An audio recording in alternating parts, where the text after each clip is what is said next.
Good morning, नमस्कार, आदाब, सत श्री अकाल दोस्तों। एक बार फिर आपका अपना प्रिय डॉक्टर आदि कश्यप, मुंबई जाम मानुस आपके लिए लेकर आया आपका मनपसंद programme positive karma. Episode number है 1817 और आज की जो कहानी है, छोटी कहानी है लेकिन बहुत अच्छी कहानी है। समय का मोल यानी कि समय का महत्व। शुरुआत करता हूं इस कहानी की कुछ इस प्रकार। एक बार एक व्यक्ति बड़ी मेहनत के साथ एक अनाज की पोटली सर पर रखकर झूमता जा रहा था। उस पोटली में एक छोटा सा सुराख था जिससे धीरे धीरे अनाज के दाने गिरते गए, लेकिन उस व्यक्ति को इस बारे में कुछ भी नहीं पता था। लगभग बोरी खाली हो चुकी थी तो उसका ध्यान गया। उसने देखा तो पीछे दूर तक उसके मेहनत से कमाए हुए दाने फैले पड़े थे। कुछ नजर आ रहे थे और कुछ धूल में दिखाई नहीं दे रहे थे। उसने गहरे दुख और ललक भरी दृष्टि उन दानों पर डाली, पर पछतावा ही उसके हाथ बचा। अंदर से एक ही भाव उठा कि काश मैं इन दानों को फिर से पा सकता। दोस्तों, वास्तव में ये स्थिति हर व्यक्ति की होती है। जब समय हाथ से निकल जाता है तो व्यक्ति निश्चित ही पोटली से बिखरे उन दानों को फिर से नहीं पा सकता, लेकिन यदि समय है तो परिश्रम करके दोबारा अवश्य एकत्र कर सकता है। बीता हुआ समय और बीता हुआ जीवन कभी दोबारा वापस नहीं लाया जा सकता, लेकिन फिर भी हम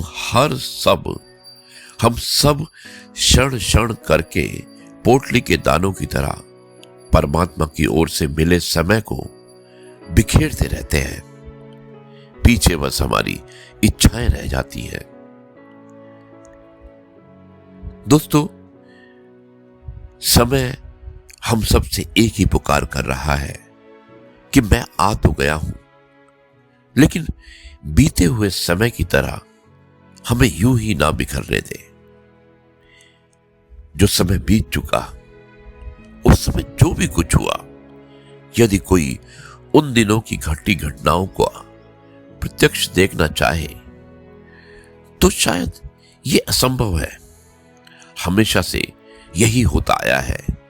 इसलिए समय को काल भी कहते हैं और काल अनंत काल से अपने साथ ना जाने कितने प्रभावों, कितने स्वभावों, अभावों, दबावों से लेकर जीवन, परिवार, समाज से जुड़े उखाड़ पछाड़ को अपने से समाता रहा है, आगे भी समाता जाएगा।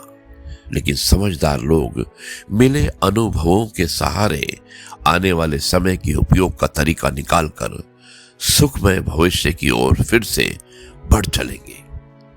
यही जीवन का उसूल है। समय ही उखाड़ और विनाश का कारक भी बनता है और असंभव को संभव बना देने वाला निर्माणकर्ता भी यही है।